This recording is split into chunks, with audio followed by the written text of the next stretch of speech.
Pas de développement sans infrastructures, scandent les politiques, mais pensent aussi les experts pour qui les infrastructures sont des héros méconnus de la prospérité d'une nation. Entre infrastructures de communication, infrastructures d'énergie, infrastructures de télécommunication, eh bien, aujourd'hui, depuis plusieurs décennies, le Congo s'est lancé dans un vaste chantier d'érection de plusieurs infrastructures de base. Alors, quel impact de ces infrastructures sur la croissance économique, mais aussi sur la qualité de vie des populations. Ce soir, nous nous interrogeons dans ce dictionnaire politique avec Blanc Constant Ebarapéa, politologue, avec Christian Bouanga, il est juriste, Brony Fortuna Ngolali, journaliste, et Eli Rodolphe Nzonza, il est acteur politique. Merci d'être avec nous ce soir. N'oubliez pas de participer au débat via vos commentaires. Alors, bonsoir messieurs et bienvenue à vous.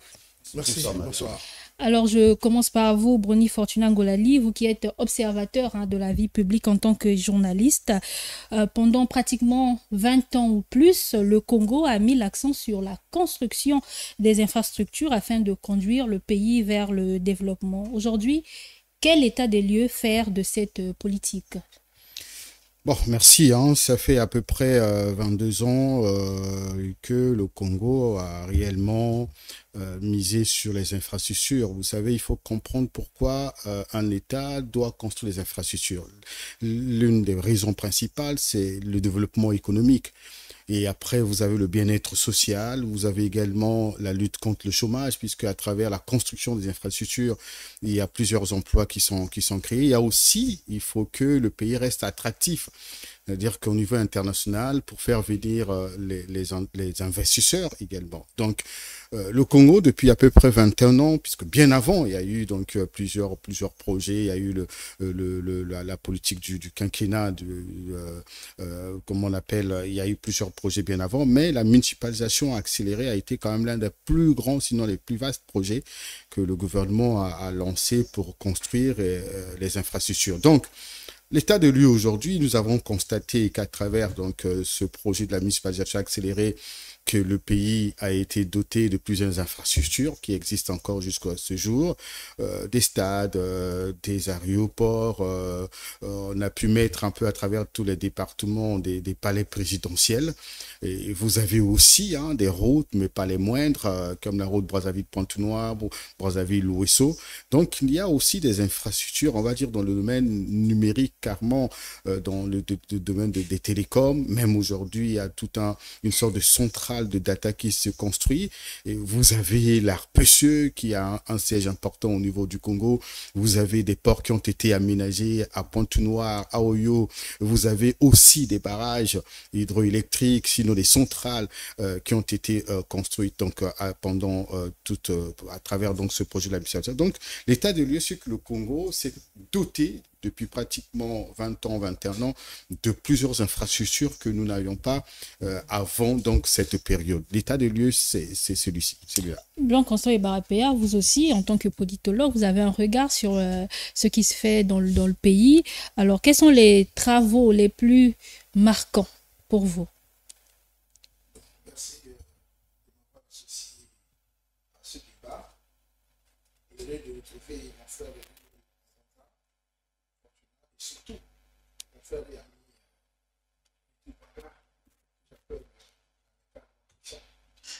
ça fait un moment, on ne s'est pas vu, on ne s'est pas retrouvé. Et pour répondre à votre question, Fortuna l'a dit, début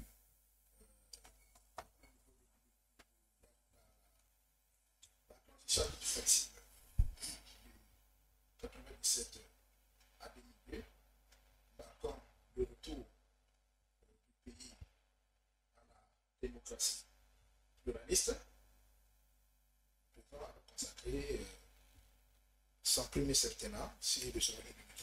Alors, excusez-moi, Blanc Constant, il y a un petit souci avec votre micro. On reviendra vers vous tout à l'heure, le temps que ça se règle. Je m'en vais donc vers Christian Bouanga pour poser la même question. Quelles sont les grandes infrastructures qui vous ont marqué, vous, durant ces dernières décennies? Je pense que l'intervention précédente, celle de M. Brunel Golali, a repris n'est-ce pas, de manière la plus exhaustive que le pouvait, tout au moins selon ses souvenirs, ce qui a été fait.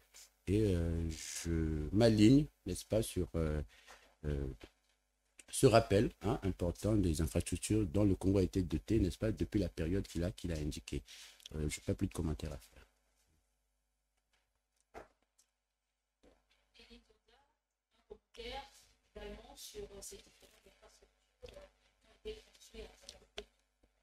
D'emblée, il faut noter que les infrastructures sont considérées comme des équipements de base dont a besoin un pays, une société pour permettre la production et la consommation.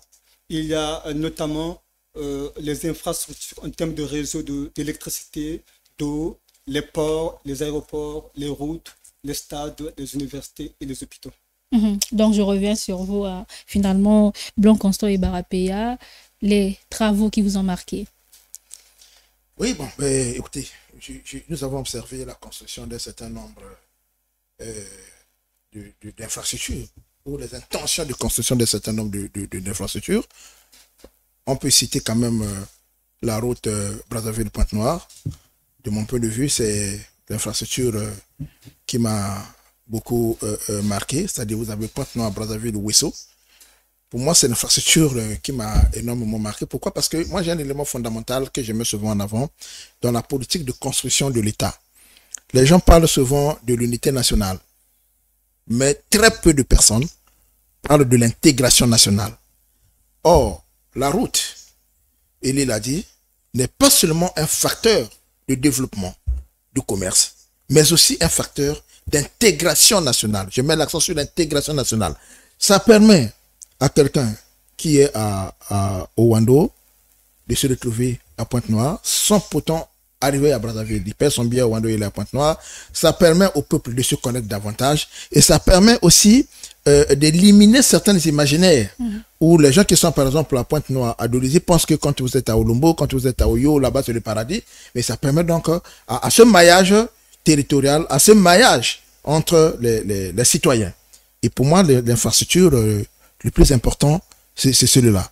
Maintenant, vous avez d'autres infrastructures. Vous avez le boulevard énergétique qu'on a dit par ici, par là. On peut discuter sur la qualité du produit. Bon, nous avons les stades. Et puis, les infrastructures que j'ai trouvées, puisque vous avez trouvé ce qui m'a marqué, et c'est les infrastructures que j'ai trouvées superflues, c'est la construction des palais présidentiels dans les départements. Pour moi, c'était l'argent qu'on a acheté par la fenêtre. Voilà. Justement, tout à l'heure, vous parliez d'intention. D'intention. Pourquoi parlez-vous d'intention puisque ces infrastructures sont palpables, sont physiques? Non, tout n'est pas palpable. Je parle de l'intention pour ces infrastructures qu'on a eu à commencer et on a abandonné les chantiers. Je pars pas loin. Allez-y au CCF, au Centre culturel français. Vous voyez, à côté, il y a des immeubles en construction. Ça fait combien d'années que c'est là? J'ai eu le douloureux privilège de faire quand même le tour de la République du Congo, à l'exception de la cuvette où est-ce que je suis pas allé, dans le cadre de mes travaux. Nous avons constaté que la plupart des infrastructures, notamment des sièges des préfectures, des sous-préfectures et des mairies, on avait commencé la construction, mais les travaux ont été abandonnés. Allez-y à Talangaï, derrière l'hôpital de Talangaï, vous allez voir, il y a un bâtiment, on devait construire la mairie de Talangaï au sortir de la guerre. Jusqu'à aujourd'hui, cette maison a été abandonnée, ce chantier a été abandonné. Voilà. Il y a l'hôpital des armées qui se trouve là, au centre-ville, non loin du New Apostolique, siège de l'ambassade du Vatican ici au Congo. Les travaux sont abandonnés. Voilà pourquoi je parle des intentions de construction. J'espère que j'ai été clair. Christian Bouanga, avez-vous aussi l'impression que tout n'a pas été fait? Naturellement que tout n'a pas été fait, sans quoi le Congo aurait été déclaré pays développé, n'est-ce pas, ou tout au moins pays émergent. Nous sommes d'accord avec ce constat qu'effectivement, des choses ont été faites et que des choses restent à faire. Je voudrais juste apporter une nuance, c'est très important sur la notion d'intention. Non, monsieur Péa, docteur Ibarra Péa, je ne vous autorise pas à dire que ces infrastructures sont restées à l'étape d'intention. L'intention relève de la vue de l'esprit. À partir du moment où quelque chose a été fait, nous sommes au commencement d'exécution. Non, quand quelque chose a été fait et abandonné et attention, il s'agit plus d'intention. Si quelque chose a été fait, n'a pas fait, on a abandonné, on a jeté le chantier, c'est resté dans l'intention. La limite de l'intention. C'est resté dans l'intention. Le plan, etc., etc. D'accord. à partir du moment où la brique, la toute première est posée, nous sommes en commencement d'exécution. Et quand ça n'a pas été ajouté, qu'est-ce qu'on parle de quoi à ce moment-là? S'il vous plaît. Je vous ai dit. Oui, on peut parler de quoi à ce moment-là? Commencement d'exécution. C'est-à-dire que. Et on peut attendre. Ça reste 10 ans, 20 ans, 30 ans. Il s'agit d'un autre débat, madame. Nous parlons dans une langue, n'est-ce pas? Le docteur Ibarapéa est fin connaisseur. Je dis et je précise encore que lorsqu'on parle d'intention, on se limite à la vue de l'esprit, à ce qui est conçu, n'est-ce pas? Mais lorsque, s'il vous plaît, lorsque la première brique a été posée, n'est-ce pas, il y a un commencement d'exécution. On peut se plaindre évidemment que les délais de réalisation n'aient pas été respectés, on peut se plaindre évidemment que le projet n'ait pas été mené à bout. Donc en définitive, cette infrastructure n'est pas encore intégrée, n'est-ce pas, le corpus des constructions nécessaires à l'émergence, au développement du pays. Mais constatons qu'à partir de la pose de la première pierre et de l'érection du premier mur, nous sommes en commencement d'exécution. La pose de la première pierre, sans travaux, et c'est ça pour après l'exécution. Première pierre et premier mur. Qu'en a-t-il de la baie de Luango? On a posé la première pierre. Si vous voulez qu'on arrive sur ce terrain, on va arriver. Les trucs qui sont restés sur les tensions, il y en a plein. Le barrage de Sonda est là. Nous reviendrons sur les chantiers qui n'ont pas été jusqu'ici achevés. Je reste avec vous, Christian Bouanga. Peut-on comprendre aujourd'hui, sinon par rapport à toutes ces infrastructures qui ont été citées sur ce plateau, quelles ont été les motivations par rapport à ces choix? Pourquoi des stades? Pourquoi des aéroports? Pourquoi des hôpitaux? Pourquoi cette route Brazzaville-Pointe-Noire, par exemple? Le bon sens, c'est la chose du monde la mieux partagée. Pourquoi un stade? Pour développer le sport, n'est-ce pas, qui fait partie des activités qui conduisent à l'éclosion, n'est-ce pas, d'une nation, d'une jeunesse, à son épanouissement. Pourquoi les hôpitaux? Bien, écoutez, ça se passe de tout commentaire, pour soigner ceux qui sont malades. Pourquoi les aéroports? Parce que les gens doivent se déplacer. Donc pour moi, excusez-moi, il s'agit d'une question normale, évidemment, mais dont la réponse est tout aussi simple. Cela est important, raison pour laquelle cela a été fait. Maintenant, le débat sur l'opportunité ou non, n'est-ce pas, sur la bonne ou mauvaise localisation est un autre débat. Moi, je m'en tiens au fait que ces actes-là, n'est-ce pas, qui ont été posés, prouvent l'intention de ceux qui sont en charge, n'est-ce pas, de la gestion de la chose publique, de faire avancer notre pays. Et justement, ces intentions ne sont pas restées simplement au stade d'intention, puis elles ont connu des matérialisations à travers des projets achevés, tout comme des projets inachevés, mais qui ont connu un commencement d'exécution. Ronnie Fortuna Ngolali, ces choix ont été motivés par quoi principalement? Bon, quand nous savons que les infrastructures visent plusieurs objectifs, nous l'avons dit, le développement, on a parlé ici de l'intégration territoriale, vous avez aussi la lutte contre le chômage. C'est normal qu'on ait ce qu'on appelle d'abord et avant tout les infrastructures de base, ce qui doit être pour permettre au Congo de se développer. C'est pour cela que vous avez compris que le Congo se veut être un pays, un grand pays sportif ou encore un pays de football. Voilà. Donc, il faut commencer à mettre en place des infrastructures qui permettront au Congo, dans les années à venir, à réaliser donc cette vision de devenir un grand pays de football. Vous avez aussi également un pays, on a parlé aussi d'intégration territoriale. Donc, il faut que les Congolais se partagent leur culture et il faut que dans le domaine commercial, le secteur commercial, que les marchandises quittent un point à un autre sans réelle difficulté. Et c'est pour cela que les routes ont été construites. Vous avez également donc les aéroports qui permettent aujourd'hui des Congolais de se mobiliser le plus tôt possible. Aussi aux marchandises, vous avez aussi des investisseurs qui arrivent au Congo, qui voudraient bien quitter Brazzaville le même jour pour se retrouver dans la Sangha, ou quitter Brazzaville le même jour pour se retrouver par exemple dans la Likwala, ou quitter la Likwala pour Pointe-Noire. Et cela aujourd'hui est possible en une seule journée. Donc vous pouvez faire le Congo par avion en une seule journée. Vous pouvez faire aussi une très bonne partie du Congo par voie routière en une seule journée. Donc le choix est parti de ça. Je pense que les dirigeants avaient ceux qui ont conçu ce programme de la municipalisation, sinon des grandes infrastructures, visaient un Congo, puisqu'il y avait déjà dans ce pays la vision de faire du Congo un pays émergent, même si cela n'est pas possible aujourd'hui. Mais c'est que ces gens-là avaient quand même une vision d'aigle. Ils voyaient le Congo un peu plus un Congo futuriste, ce que le Congo devrait être demain. Et donc, c'est pour cela que ces choix ont été opérés. Voilà. Maintenant, la question qui reste, quel est donc l'impact ou pas l'impact? Ça, c'est autre chose, mais le choix est opéré parce que le Congo, voulant être un pays de football, voulant être un pays où le sport est développé, voulant être un pays où, à n'importe quel moment, les investisseurs peuvent arriver et atterrir dans tel ou tel aéroport, que un Congolais peut quitter ici avec sa marchandise pour se retrouver dans tel coin du pays. Je pense que, et le docteur Barapia parlait tout à l'heure des palais, mais quand il dit qu'il n'en a pas trouvé l'intérêt, oui, peut-être, mais quand il s'appuie sur l'intégration territoriale, les palais permettent quoi? Permettent au chef de l'État d'être dans la proximité avec sa population, d'être dans la proximité avec ses citoyens. Et donc, c'est dans le cadre de cette intégration territoriale que les palais ont été érigés. Donc voilà un peu ce que je peux dire. Blanc Constant et Barapéa, avant d'arriver chez Rodolphe Elie, ces infrastructures, est-ce que c'est ce qu'il fallait ou encore est-ce que c'est ce qu'il faut? Bon, ben, est-ce qu'il faut poser la question en ces termes? La construction d'un État répond aux aspirations ou bien à la vision de celui qui a le pouvoir en ce moment. Il pense qu'il a son pouvoir, voilà ce qu'il faut faire. Si nous regardons à première vue, on pourra dire que oui, on avait besoin de construire des routes. J'ai apprécié la route Brazzaville-Pointe-Noire. C'est ça qu'il fallait. Même si on pourrait regretter le fait que, en construisant la route Brazzaville-Pointe-Noire, on a oublié le chemin de fer qui bat de l'aile aujourd'hui. Alors que, avec les deux infrastructures, on aurait pu avoir plus. Deuxièmement, la construction des hôpitaux, on sait quand même que c'est une nécessité. Et là encore, on pourra s'interroger sur la personne, parce que l'hôpital, c'est pas ériger des bâtiments et tout. C'est le plateau technique, c'est l'équipement. Mais lorsque nous constatons que les dirigeants vont se soigner à l'étranger, on pourrait quand même s'interroger sur l'intérêt d'avoir construit ça. Donc, le taux de réussite de construire les hôpitaux. Mais les hôpitaux sont là, les Congolais se soignent. Troisième chose, vous prenez les stades. D'ailleurs, moi-même, je suis un fervent supporter des Diables Rouges.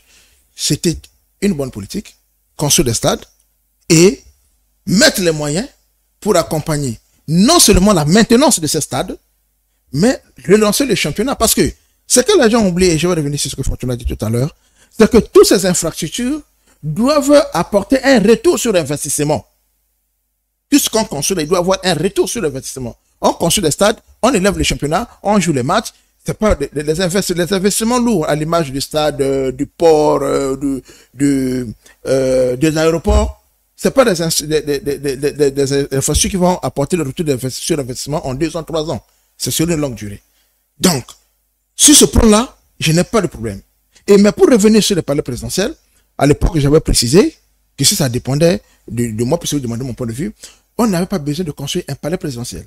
C'est-à-dire, on construit un hôtel 2 ou 3 étoiles dans un département ou 5 étoiles dans un département avec suite présidentielle. Puisque le président n'y va pas tout le temps. La dernière fois que le président était à Infondo, c'est quand? La dernière fois que le président était à Djambala, passer la nuit, c'est quand? La dernière fois que le président était à Wesso, que le président était à Sibiti, c'est quand? Or, si à la place d'un palais présidentiel, on avait érigé un grand hôtel avec suite présidentielle, même si le président n'est pas là, on crée des infrastructures qui accompagnent, l'hôtel fonctionne. Et ça peut donc permettre le retour sur l'investissement. Voilà. Or, en état actuel, non seulement certaines infrastructures n'ont pas arrivé à leur temps, certaines on a même inauguré, sans pourtant que ça finisse. Mais aussi, il y a des dépenses comme le palais présidentiel que j'ai trouvé sans objet. Voilà. Et Eline Zonza, venons-en à l'impact de ces différentes infrastructures. Aujourd'hui, on va commencer par les routes. Le pays a sinon bénéficié aujourd'hui 3200 km de routes bitumées. Le réseau routier a été élargi par rapport aux années précédentes. Qu'est-ce que cela apporte à l'économie et au bien-être des populations?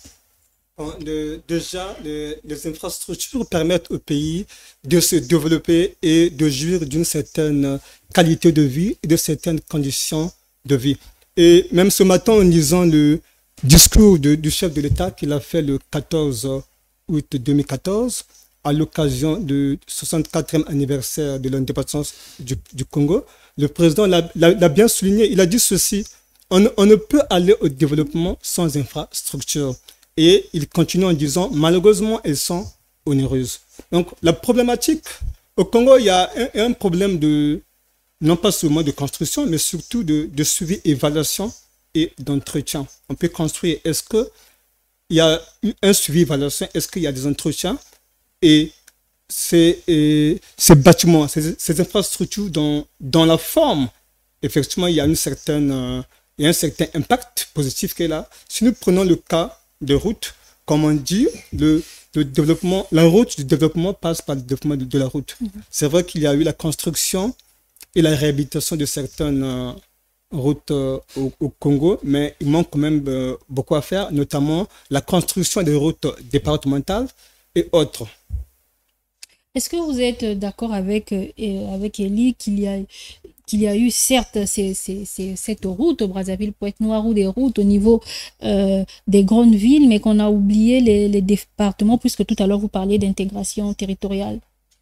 Est-ce qu'on a oublié? Non, on n'a pas oublié. Christian l'a dit d'entre Dieu qu'il y a les priorités. Il y a aussi la vision, comme le docteur Barapé l'a dit, de ceux qui gèrent le pays. Ils ont un projet de société à mettre en œuvre. Ils ont des priorités.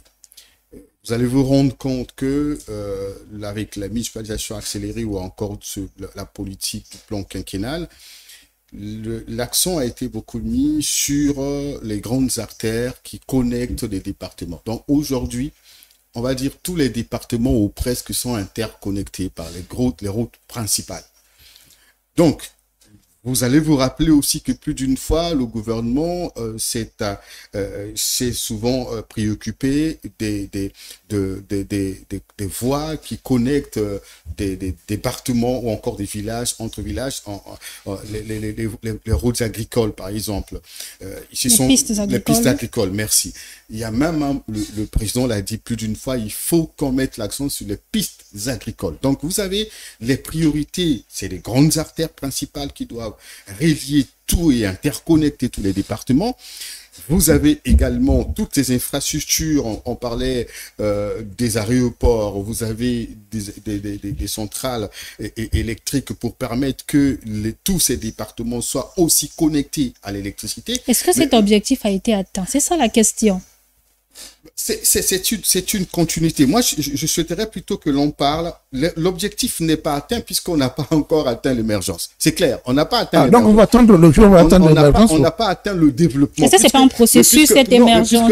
Puisque nous l'avons dit que l'objectif, sinon le but de la construction des infrastructures, c'est conduire le pays vers le développement économique, c'est lutter contre le chômage, c'est l'intégration territoriale. Si jusqu'aujourd'hui, nous avons des problèmes de chômage, que nous avons encore un problème de développement, nous avons encore un problème dans le domaine de la santé, ça veut dire que ces objectifs n'ont pas encore atteint. Il y a l'intention, il y a la réalisation, il y a l'impact.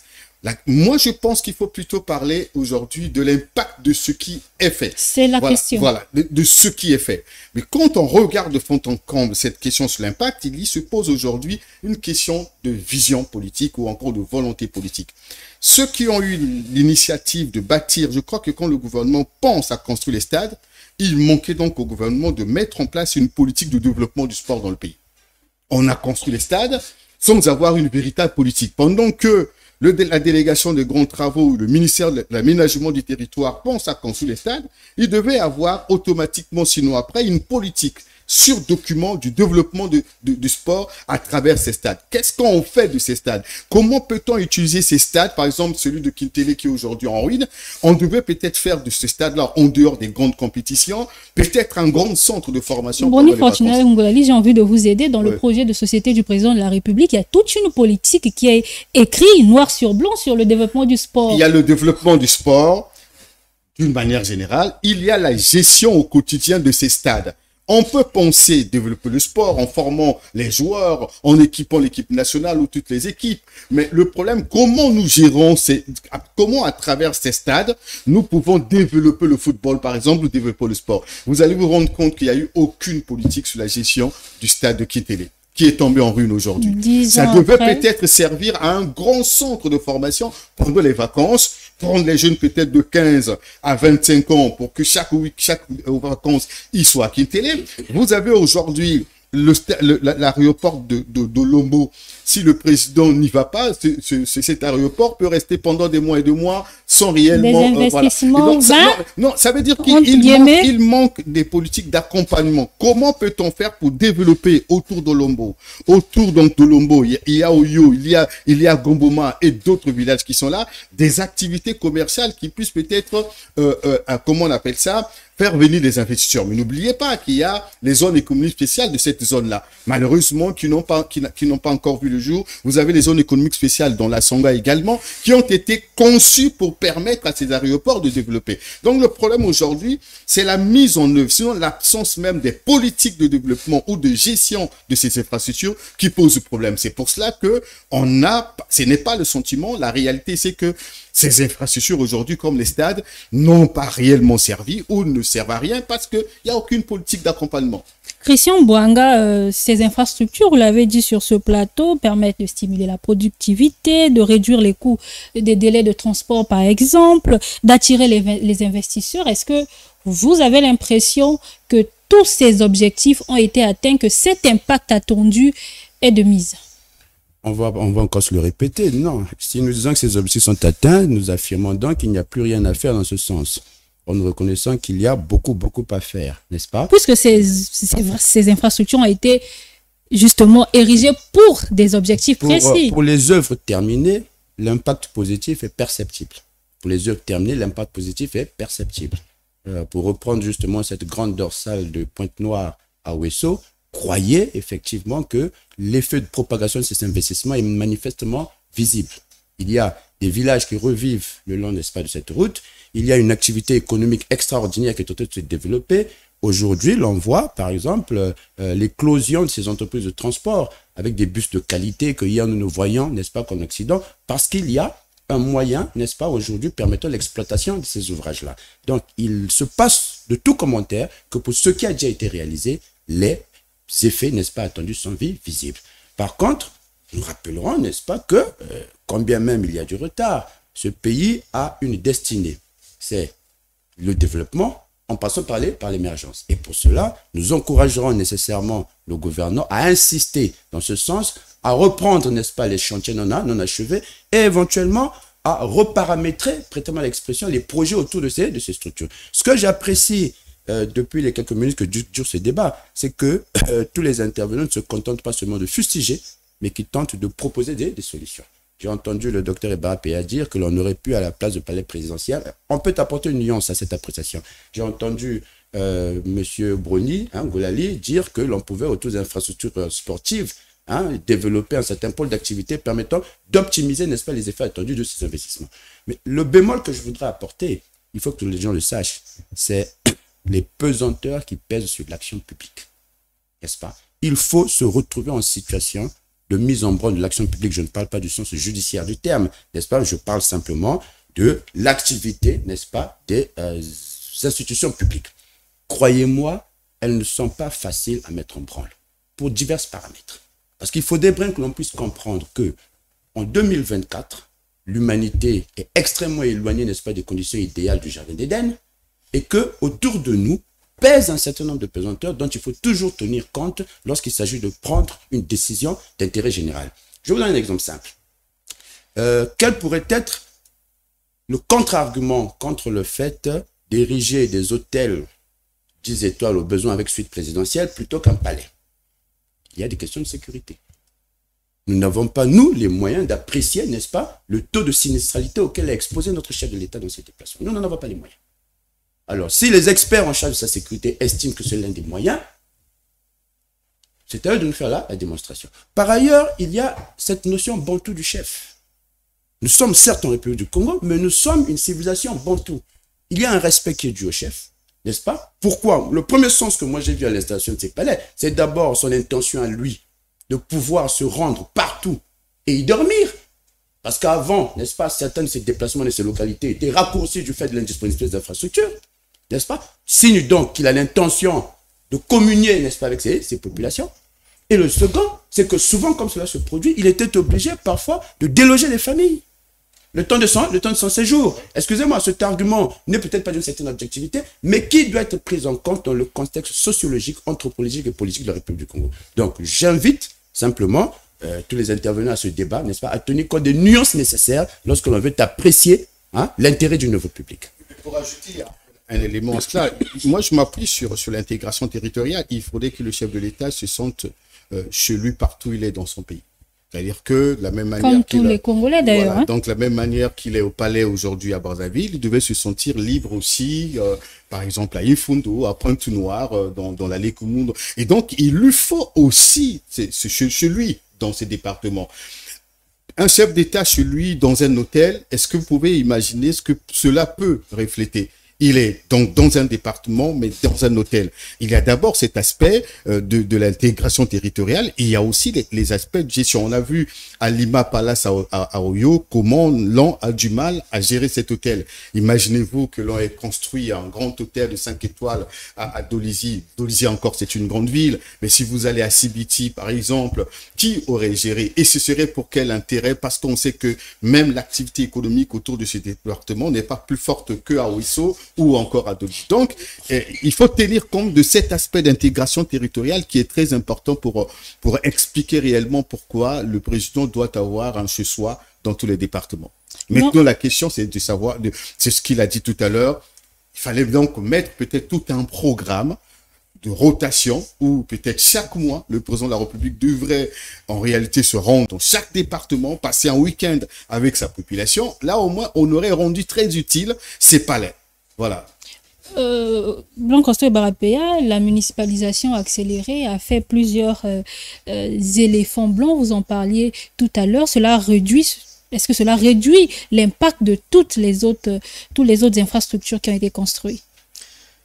Bon, ben, ça ne réduit pas peut-être forcément. Ça ne réduit pas. Sauf qu'il nous faut regarder combien nous avons investi. Tout à l'heure, je parlais du retour sur investissement. Là, nous apprécions que ça a été conçu, ça a été fait. Oui, c'est très bien. Mais on ne questionne pas le montant des investissements et le retour sur les investissements attendus. À coup de milliards, ces investissements. Ouais. Deuxième chose. Mes co-débatteurs d'en face veulent nous expliquer sur ce plateau que l'idée de la construction d'un palais présidentiel, c'est parce que le président doit se retrouver chez lui. Bon, et pire encore, Christian dit... Non, écoutez, j'ai la parole, monsieur. Souffrez. Allez-y, Blanc Constant. Alors, plus grave encore, monsieur Bouanga pose le problème de l'insécurité du président de la République dans son propre pays. Une hypothèse. Et ça a toujours été dans son propre pays. Laissez-moi venir. C'est toujours été dans moi, Permettez-le. je suis au Cameroun. D'évoluer dans son argumentaire. Le président Macron se balade sans escorte. Est-ce que vous pouvez... toujours été dans son S'il propre vous plaît, laissez-le évoluer dans son argumentaire. Non, c'est pour l'aider d'ailleurs. Je n'ai pas besoin d'aide. Allez-y. J'ai la diarrhée argumentaire. Allez-y. Alors, je suis resté au Cameroun pendant plus de 15 ans. Et à cette occasion, j'ai vu le président de la République venir au Cameroun au moins à 5 reprises. Quand il est venu au Cameroun, je ne peux pas prendre le cas de l'Europe, je prends le cas ici en Afrique. Vous parlez de Denis Sassou Nguesso? Oui, le président de la République, oui, il y en a combien? Non, parce qu'on pensait vous parler de Paul Biya. Non, j'ai dit le président Le venir au président Cameroun. je suis cohérent là. Le président loge toujours à l'hôtel Hilton. C'est un hôtel. Quand le président part, il loge à l'hôtel. Alors on ne peut pas dire que les services de sécurité camerounais sont plus nantis que les nôtres. Le président a à sa disposition les forces de l'ordre, c'est-à-dire la police, l'armée et en plus les autres services qui sont à sa disposition, qui peut mobiliser à n'importe quel moment. Donc l'argument sur lequel il fallait construire un palais au lieu de l'hôtel parce que c'est des questions de sécurité, même dans son palais, si on parle de la sécurité, même... Non, quand vous prenez l'exemple du Cameroun, vous voulez dire que là-bas il y a l'insécurité. Non, je n'ai pas dit qu'il y a l'insécurité, c'est pour démontrer que dans un pays africain, le journaliste ce soir, c'est moi, s'il vous plaît. Dans un pays africain, c'est moi qui pose la question. Le président loge à l'hôtel. Quand le président va en France, c'est parti, il loge à l'hôtel. Quand nous recevons les chefs d'État ici, il loge à l'hôtel. Certains, oui, mais ils sont pas. Comment on arrive à les sécuriser? Nous sommes capables de sécuriser les choses de l'État étranger et on ne peut pas sécuriser le nôtre. Donc pour vous, l'argument sécuritaire n'est pas à prendre en compte. Donc on peut évoluer alors, s'il vous plaît. C'est pas un argument qui tient. Deuxième chose. Fortuna évoque, par exemple, on construit l'hôtel à Sibiti et l'hôtel va rester comme ça. Il prend l'exemple de l'Anima Palace. Mais la réponse est claire. Parce qu'on n'a pas fait l'étude où on a lié l'économie, c'est-à-dire l'économie circulaire qui pourrait se passer dans cette zone avec la route bien des trucs qu'on construit. Vous imaginez aujourd'hui, j'avais discuté avec un aîné à l'époque quand on construisait l'aéroport de Lombo. Il me disait non, d'ailleurs, le chef de l'État lui m'en avait parlé aussi, qu'on devait construire l'aéroport de Lombo pour faire un pont entre ce qui devait quitter la RDC du Cameroun, la Centrafrique par route, par voie navigable, le Cameroun par route, ce qui quitte le port de le port du, comment on appelle ça, le port de Leketi, et ça arrive à Oyo. Donc les investisseurs pouvaient prendre le vol n'importe où et descendre à Olombo au lieu de passer par Brazzaville. Sur la forme, l'argument tient. Mais dans le concret, on a vu que ça n'avait aucun rapport. À ce jour, quelle est l'activité économique qu'on a eu à développer parallèlement au moment où on construisait cette infrastructure? Les reproches qu'on a eu à faire à la municipalisation accélérée, c'était d'ailleurs ça. La municipalisation accélérée n'a pas tenu compte des infrastructures économiques qui pouvaient accompagner, booster le secteur économique dans le terroir pour favoriser non seulement la création de l'emploi, mais faire vivre les infrastructures. L'aéroport de Lombo, je suis de là, je peux en parler avec essence. Si le président de la République ne vient pas là-bas, ici il n'y a pas de mission de ça au Lombo, l'aéroport n'a pas tout son sens. Je suis de Lombo, les paysans qui sont au Lombo, les populations de Lombo, de cette zone-là, ont quel pouvoir d'achat? Le bus, vous quittez Lombo à 5 000 francs. Vous arrivez à Brazzaville, peut-être, si vous quittez à 7 heures avec 5 000 francs, vous quittez à 7 heures, 14 heures, vous êtes à Brazzaville. Le vol, l'avion, c'est autour de 30 000, sinon 35 000. Les populations qui sont là vont avoir l'argent pour utiliser l'aéroport, cet aéroport. L'aéroport ne peut fonctionner que s'il y avait des activités économiques connexes. On a parlé des zones économiques spécialisées, oui, puis ça vient jusqu'à côté du village de ma mère, vers une journée haute là-bas. Mais il n'y en a pas à ce jour. Troisième chose, de même comme à Sibiti. Moi j'étais à Sibiti, il n'y a pas la route qui va à Sibiti. Ce sont des pistes. Sibiti, c'est pas un chef qui est relié par une bonne route. D'ailleurs, à un moment, la rivière qui se trouve donc à quelques encablures de l'Oudima, le pont posait déjà problème. Aussi bien que quand vous arrivez de l'autre côté, le bus s'arrête, vous descendez, vous traversez le pont pour aller. J'y ai pratiqué. Donc, le premier ici, c'est pas celui-là. Il faut toujours mettre en connexion la construction de l'État avec les activités économiques connexes. Ce qui n'a pas été fait. Ça n'a pas été. C'est pas ce qui a été fait.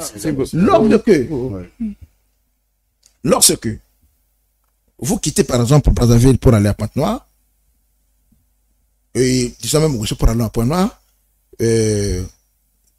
Bouanga parlait tout à l'heure des activités économiques qui se sont développées, hormis les agences de voyage, mais au niveau de la population, parce que c'est là où nous voyons l'impact, c'est vrai que les agences de voyage, de recrutent et autres, mais quand vous regardez tout au long de cette route-là, des fonds, j'en ai pris depuis ça, bon, on peut parler d'abord du fonds, prenons de Wesso, ou même de Ntam, puisque les bus vont jusqu'à Ntam maintenant, de Ntam à Pointe-Noire, ce sont beaucoup plus des activités qui font dans l'informel, au niveau des localités. Je précise, au niveau des localités. Donc, pour que ces infrastructures soient viables et qu'on puisse atteindre l'objectif, j'ai dit tout à l'heure qu'il y a le retour sur l'investissement, il faut créer les conditions économiques, les infrastructures économiques, pour que ces routes soient, non seulement bien passer, après il y a l'entretien de ces routes-là, pour que ces routes soient viables, il faut qu'il y ait des entretiens économiques. Faute de quoi, ça va rester là, vous allez faire de l'informel, il n'y aura pas le retour sur l'investissement. Et c'est ça le plus important. Allez-y.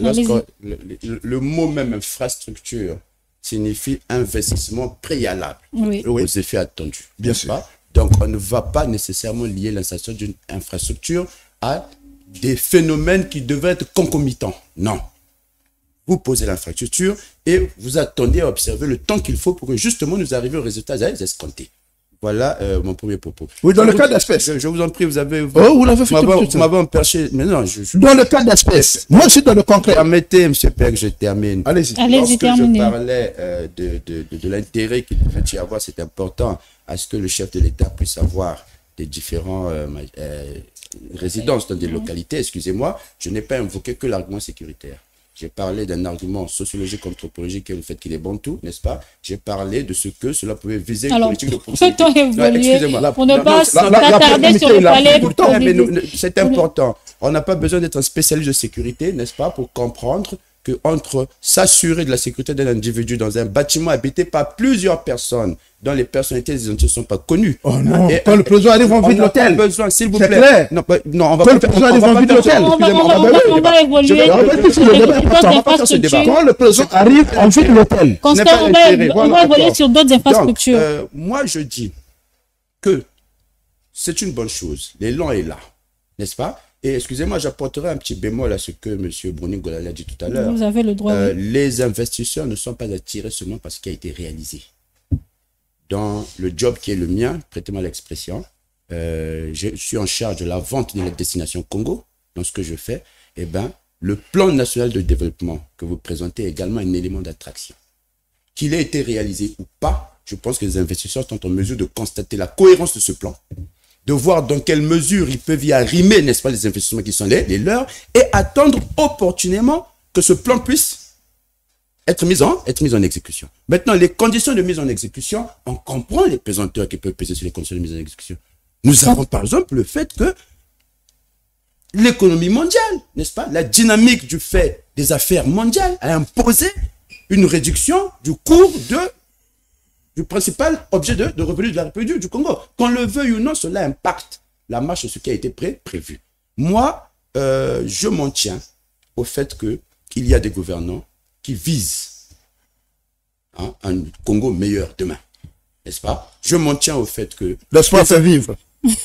Mais tout naturellement, mais vous savez qu'il dit? L'espoir fait vivre. Vous savez qu'il dit? En attendant, je vais revenir S'il vous sur. plaît, son intervention était d'une certaine longueur. Moi, j'ai fait Oui, une synthèse. on voudrait J'ai fait aussi une accorder synthèse la que parole j'ai- à M. Moi, Elie, qui est juste à nos côtés. C'est Oui. Martin Luther King qui dit que l'espoir fait. Nous devons focaliser le Ah, mais débat c'est- sur les impacts. Oui, justement, des infrastructures. tout à l'heure, Christian Bouanga parlait de ces préalables-là qui ne sont pas toujours préalables pour l'arrivée, sinon l'attraction des investisseurs. Mais on a, par exemple, l'énergie aujourd'hui qui est un préalable pour les industries, pour que les entreprises viennent s'installer. Est-ce qu'à ce niveau-là, il y a un impact considérable de tout ce qui a été construit comme infrastructure énergétique? Tantôt, je disais que construire, c'est bien, mais il faudrait qu'il y ait une politique de suivi, évaluation et d'entretien. C'est ça, Mais moi, je voudrais m'arc-bouter sur un cas très précis parce que ce matin, je me suis documenté là-dessus sur le cas du stade de Kintili, le complexe de Kintili. On y revient très rapidement. Vous savez, c'est un investissement très lourd.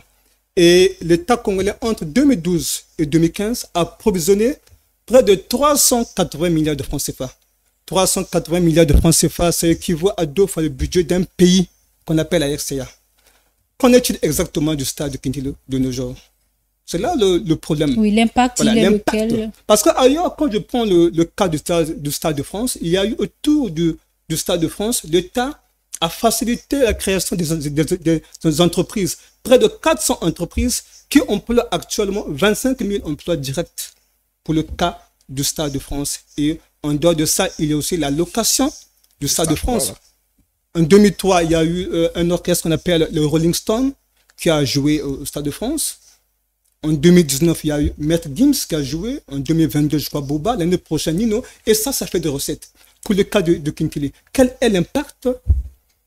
Qu'est-ce que le Brazzaville... Aujourd'hui, il est fermé. Hein? Effectivement, qu'est-ce que le Congolais en général et le Brazzaville en particulier gagnent du Stade de France? Du stade de Kintili. Je ne pense pas. C'est là la question. Il y a un gain. Oui, Il y a un gain, oui. Il y a un gain, oui. S'il vous plaît. Il y a un gain. On revient sur le gain tout à Vous l'heure. avez la parole pendant 10 minutes. Parce que moi, je parle un peu. Excusez-moi, Je parle en tant qu'économiste. Oui. Vous savez, nous ne sommes pas loin. Je dis bien, le stade de Massama Débat date de près de 50 ans. Mais là, il est encore en état, en plus en bon état. Et Kinkili, ça fait même pas 10 ans déjà. Mais il est déjà en ruine. Là, on parle de la qualité des Ouais, infrastructures. il est déjà. Oui, la qualité, suivi et La maintenance. Maintenance, voilà, entretien. le maintien et surtout l'entretien. Hein, comme on dit tantôt. Il y a eu des actes de vandalisme Voilà. aussi. 380 millions de francs CFA. Est-ce qu'il n'était pas mieux de réinvestir cet argent ailleurs? Si on avait construit, par exemple, les hôpitaux, on aurait soigné des milliers de Congolais. Si avec cette somme d'argent, on avait construit des écoles, on aurait formé et éduqué plus de Congolais. Donc, c'est vrai construire, mais il faut aussi construire en termes de priorité. On peut assimiler de tas à un particulier. Vous êtes chez vous, votre enfant qui est à l'école manque d'ouvrage de mathématiques, mais vous lui achetez un volet de 100 000 francs CFA. Ne pensez pas que c'est vrai que l'enfant a eu un cadeau. L'État peut faire de même. 380 milliards de francs CFA, bon, moi je considère ça comme un éléphant blanc. On revient sur le choix des L'État a infrastructures. plus dépensé, mais la rentabilité vraiment elle est nulle. L'impact n'y est pas. Je pense que M. Elie s'est quand même contredit un peu quelque part, puisque il nous a démontré tout à l'heure que le stade en soi n'était pas un mauvais projet, puisqu'il a pris l'exemple du Stade de France qui génère beaucoup d'argent. Il faut juste s'interroger sur la gestion de ces infrastructures. Ça reste le gouvernement. Voilà, parce qu'en soi, nous sommes tous d'accord qu'il n'était pas mauvais de construire un stade pour développer le sport au Congo, que c'était pas mauvais de construire les aéroports à travers tout le département. Le problème, c'est la gestion. Le docteur Don Barapaya, tout à l'heure, nous parlait des intentions, mais le gouvernement a eu ses intentions en construisant toutes ces infrastructures. Il y a les 4 zones économiques spéciales. C'était pour développer quoi? Autour de ces infrastructures, les zones économiques spéciales, attirer les investisseurs. Autour du stade de Kitélé, vous avez constaté qu'il y a un grand hôtel de Kitélé qui a été construit. Il y a même d'autres hôtels qui sont inachevés jusqu'aujourd'hui. Oui. Kitélé est l'une aujourd'hui des périphériques de Brazzaville qui attire beaucoup plus. Grâce au stade, vous pensez? Parce qu'il y a eu un désenclavement aujourd'hui. Donc ça veut dire qu'il y a eu des intentions dans la vision du gouvernement, sinon la vision du gouvernement, il y a eu ces intentions de construire ces infrastructures et de développer autour de ces zones-là toutes ces activités commerciales et économiques. Malheureusement, tout ça n'a pas été exécuté jusqu'aujourd'hui. À qui la faute? C'est une autre question. Oui, mais t'as lié. Par ceux qui ont construit, non? Voilà. Oui, mais ici, on n'a pas dit que c'est la faute. On n'a pas dit que c'est la faute on n'a pas dédouané les qui ont construit. Nous avons dit ceci. Tout le péché réside à ce niveau où on a eu des très bonnes intentions. On a matérialisé certaines intentions que nous savons être nobles jusqu'aujourd'hui, mais seulement il n'y a pas eu le suivi jusqu'au bout de ce qui devrait se faire. Donc, qui est responsable? Ça, c'est une autre question. Mais il y a aussi la question sur le choix des priorités.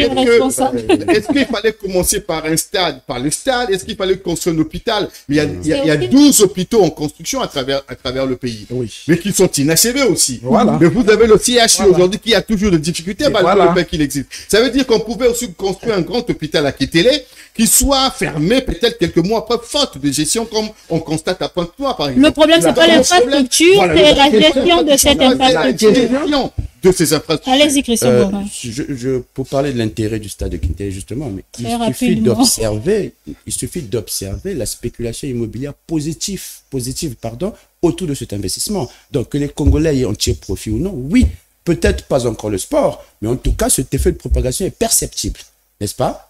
Ça, c'est clair, ça se passe de. Et c'est ça qui apporte le retour sur l'investissement. Non, c'est une petite question, monsieur. C'est ça qui apporte. Je pose les questions. Le retour. C'est la gestion du stade. Vous avez su le dire qu'il s'agit d'investissement à retour lent. Oui, attendons, nous ne sommes pas encore dans le long terme par rapport, n'est-ce pas, à ce qui a été investi. Quant au coût, excusez-moi, cher Elie, économiste, on ne peut pas faire une comparaison entre le coût de la construction d'un stade et le budget d'un État. Vous savez, vous êtes économiste, n'est-ce pas, que les coûts de production dans les pays du Congo sont bien différents. Donc, il s'agit également de situations contextuelles qui n'autorisent pas des comparaisons aussi hâtives qui ne sont pas toujours nécessairement raisons. Bon, je ne suis pas en charge, moi, de l'évaluation, n'est-ce pas, des coûts. Nous parlons ici de l'intérêt au nom des infrastructures et ce à quoi ils doivent nous emmener. Hein. Moi, j'insiste encore sur la position qui est la mienne. Il n'y a pas une vue de l'esprit qui est connue, une matérialisation qui soit identique à ce qui a été conçu. À partir du moment où nous sommes conscients qu'indépendamment des délais, n'est-ce pas, qui peuvent être prolongés du fait de certaines contingences dont nous n'avons pas la maîtrise, nous nous orientons vers une direction bien précise. Moi, Congolo optimiste, Je garde l'espoir, n'est-ce pas, que nous arrivons à destination. Alors, avec la volonté. Avant-dernière question, nous vivons tous les problèmes d'électricité aujourd'hui. Sur cette question, je suppose qu'on devrait être d'accord. Il y a eu des investissements autour de l'énergie également, centrales à gaz et autres. Est-ce qu'il y a un impact à ce niveau? Blanc Constant et Barapéa. Bon, l'impact, il faut regarder à deux volets. Et selon la zone géographique où on vit. Surtout dans le premier volet, c'est au niveau des ménages. Le deuxième volet, c'est au niveau des entreprises, donc des industries, du premier industriel. Si on se situe du premier volet de mon intervention, c'est-à-dire des acteurs bénéficiaires de ce boulevard énergétique, avec tout ce qu'on a mis en place, on constate quand même une évolution au niveau des ménages par rapport à là où j'habite, chez moi, les problèmes en termes de fourniture et de qualité. De fourniture de l'offre d'électricité, ça s'est amélioré.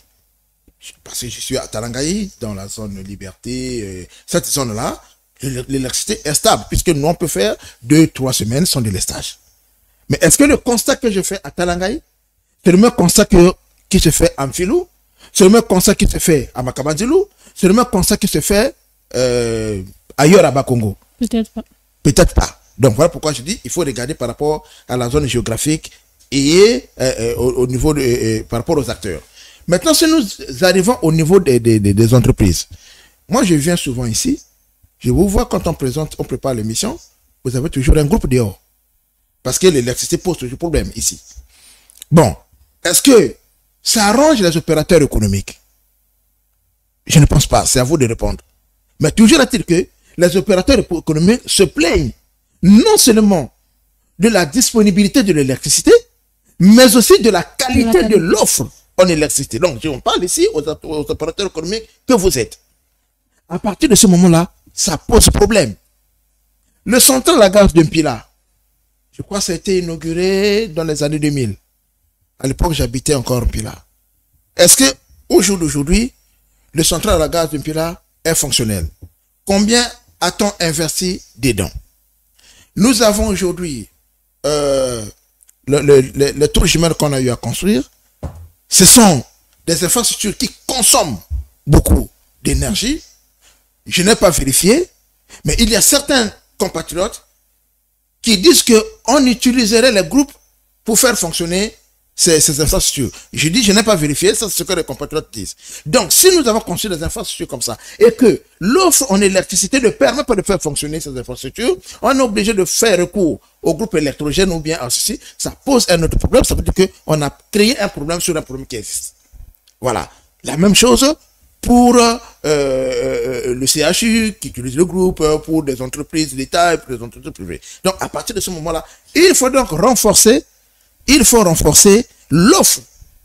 Non seulement la disponibilité, mais aussi la qualité dans les grandes agglomérations. Par contre, dans les petites localités, vous avez compris. Le problème se pose moins. Se pose moins. Mais attention, nous avons l'électricité que nous avmes. On a eu à construire des barrages hydroélectriques. Et ces barrages, ce sont des investissements. Il faut qu'il y ait un retour sur investissement. Le retour sur investissement ne viendra pas à partir des factures que moi je paye une facture de 20 000, de 30 000. C'est pas ça qui va apporter le retour sur l'investissement. Le retour sur l'investissement viendra avec la construction des entreprises qui consomment le quoi et qui payent des grosses factures. Faute de quoi, on sera content de dire que le président a bien fait, on va applaudir, mais la finalité, ça sera un coup d'épée dans l'eau. Mais, puisque c'est la toute dernière question, je vais revenir sur un élément sur les infrastructures qu'on a eu à parler, les cas des aéroports.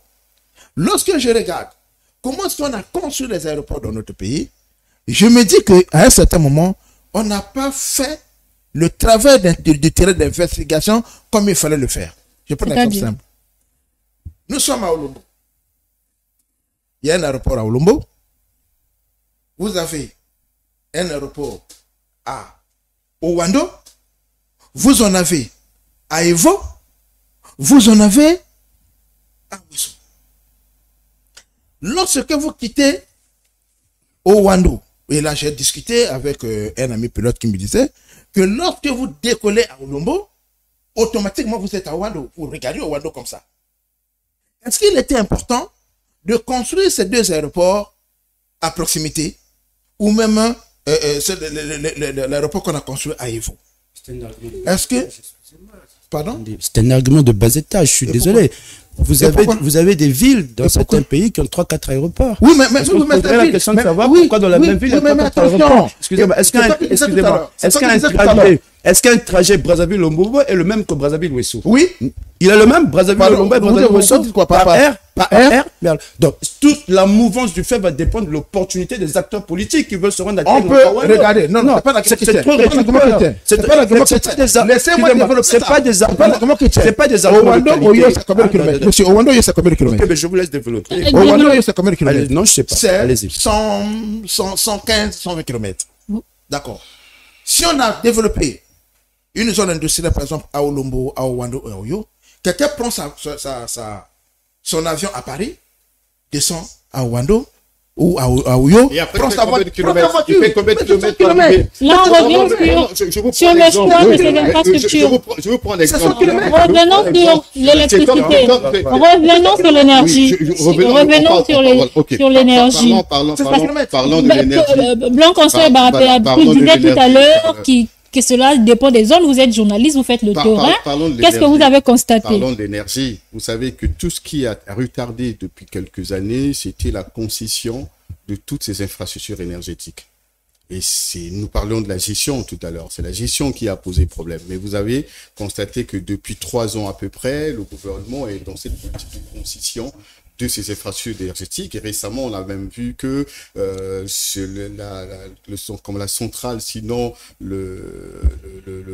la centrale de Mokokolo, si je ne me trompe pas, ou de Djoué, a été concédée à une entreprise, je crois, qui doit être française ou de l'Occident. Concédée comme les routes l'ont été.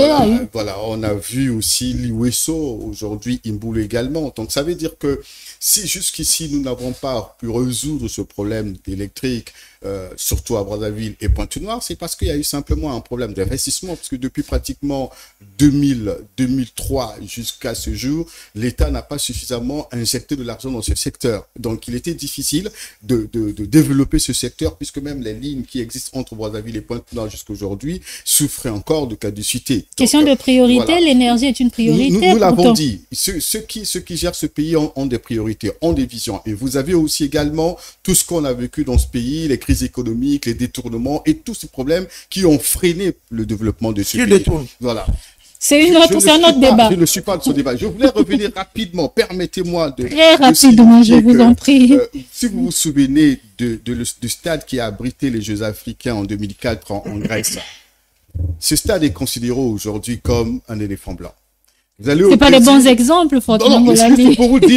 Juste pour vous dire, vous avez le Brésil, le stade qui a abrité la Coupe du Monde 2014, même en Afrique du Sud, la Coupe du Monde 2010, ces stades aujourd'hui, pourtant, on a investi autant d'argent, mais faute de bonne gestion. Ces stades sont hors jeu aujourd'hui. Donc, tout le problème réside dans la gestion même de ces infrastructures. Vous l'avez dit tout à l'heure, on va évoluer. C'est comme l'électricité. Nous avons traîné jusqu'à aujourd'hui parce que pendant longtemps, l'État n'a pas investi l'argent dans ce secteur et c'est maintenant qu'on se rend compte que tout a été fait pour concéder ou encore remettre ce secteur dans les mains de ceux qui seront capables de... Alors, on parle, je vous en prie, monsieur, vous qui êtes économiste, hein, les routes ont été concédées pour 30 ans. Aujourd'hui, aussi les infrastructures énergétiques, on parle de retour sur investissement, de profit pour les populations et pour l'État. Est-ce que cette politique de concession, c'est celle-là qu'il faut pour justement ces retours sur investissement? Bon, concession ou pas, mais le problème, c'est d'abord la gestion et la construction. Pour revenir à l'électricité, évidemment, tous les pays développés, émergents, ont commencé par être indépendants en termes d'électricité. C'est-à-dire, ces pays-là ont investi des milliards pour être indépendants en termes d'électricité, parce que tout s'est fait avec l'électricité. Les entreprises, les zones économiques spéciales de Maluku, il y a Maluku, je crois, Ouesso et Pointe-Noire. Mais s'il n'y a pas d'électricité stable, je pense que cette société peut être encore qui dépend des autres. Voilà. Toutes ces zones économiques spéciales ne peuvent pas être possibles. Donc il faut en amont investir dans ce secteur pour que l'électricité soit est réellement stable. Le dernier rapport, le Doing Business 2020, je crois. Alors, le Congo, on parle du Congo en termes de couverture en électricité. Donc, dans les grandes villes, Brazzaville et Pointe-Noire, la couverture en électricité est autour de 36% dans les grandes villes de Pointe-Noire et dans le secteur ruraux autour de 27%. Donc, tant qu'il y aura cette disparité, tant qu'on n'aura pas en amont électrifié l'ensemble du pays, on ne peut pas espérer à un développement, à une croissance économique et même à une émergence. Donc, il faut d'abord commencer par mettre de l'argent là-dessus. J'aurais peut-être revoir les priorités. Les milliards qui ont été engloutis par le stade Kitele. On va poser la dernière question et puis vous aurez le...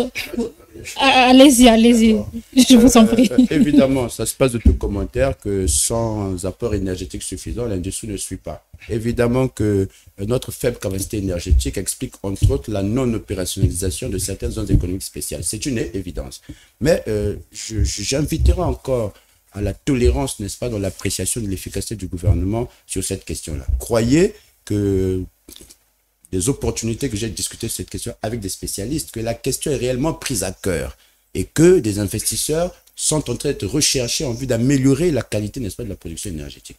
Par contre, il y a un bémol, j'aime bien cette expression, qu'on devait mettre à la disposition, n'est-ce pas, des Congolais. C'est que nous avons un prix au compteur qui est 3 fois inférieur au coût de production. Et dans certaines zones, 6 fois inférieur au coût de production. C'est dire que, directement ou indirectement, l'État congolais continue à subventionner tous les ménages congolais pour permettre quand même la distribution d'énergie que nous avons en ce moment.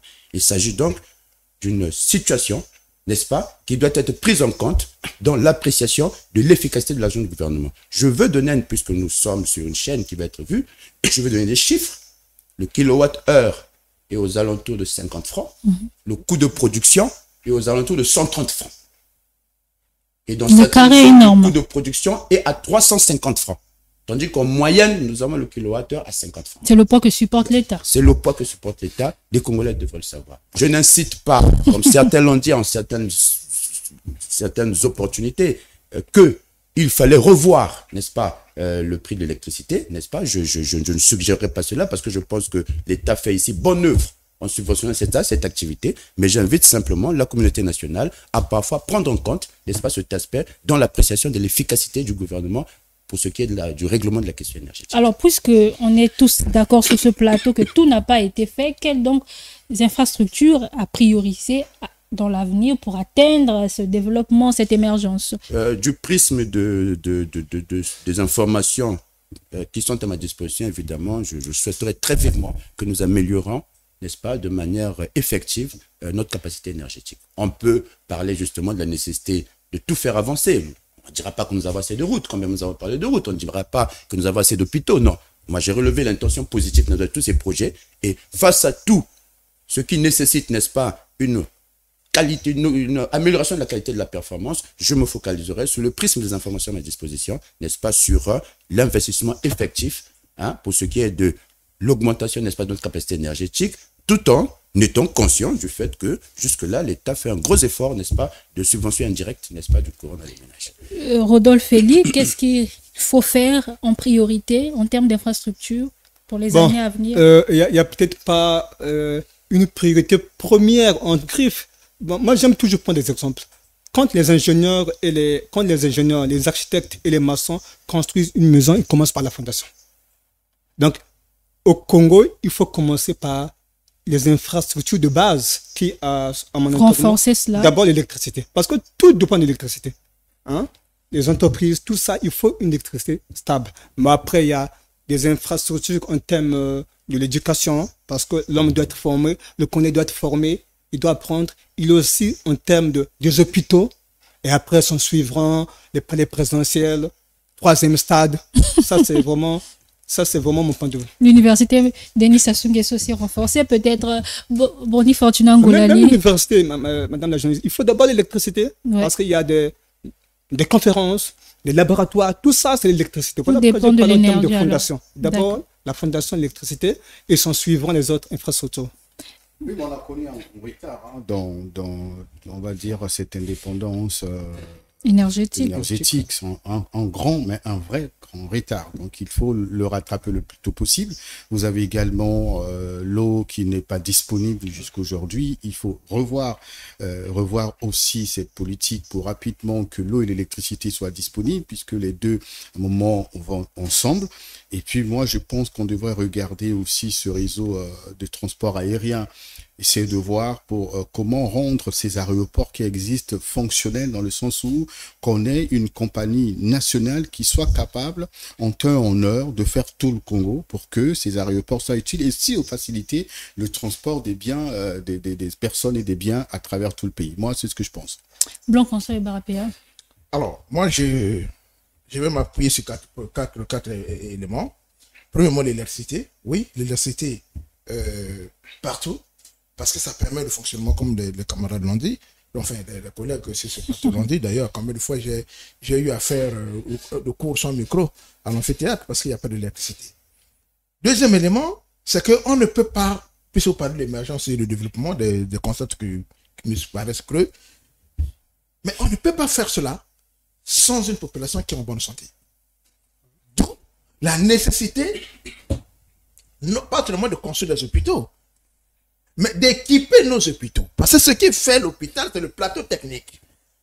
Si ceux qui ont les moyens vont se faire soigner à l'étranger, c'est à l'étranger, ils envoient les femmes accoucher au Maroc alors qu'il y a une maternité à l'hôpital militaire ou au CHU, c'est parce que le plateau technique n'y a pas de bonne qualité. Ne rassure pas. Vous partez là au service de néphrologie, vous n'avez pas de l'appareil pour faire la dialyse. On est obligé d'aller faire la dialyse, on est à l'hôpital militaire chez une personne privée. C'est quand même un souci.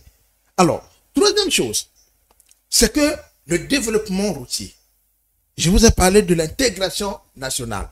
Or, à l'heure actuelle, il suffit qu'un commando bloque la définie. Le Congo est paralysé du nord au sud. Ça fait 64 ans d'indépendance quand même. Vous l'avez célébré là. Oui, mais la voie aérienne, Fortuna. On est d'accord que... au marché ici, pas avoir 30 000 pour prendre le vol ici. Oui, mais alors doucement.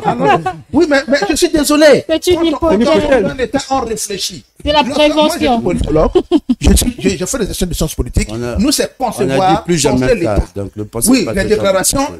Quand je dis un commandé, ça peut être un commandé étranger. C'est-à-dire qu'il faut qu'on bloque là, c'est fini. Or, ça n'arrivera pas. Or, il nous faut développer deux axes routiers. Un, l'axe routier qui quittera la Songa en passant par Djambala et arriver à Pointe-Noire. C'est très important.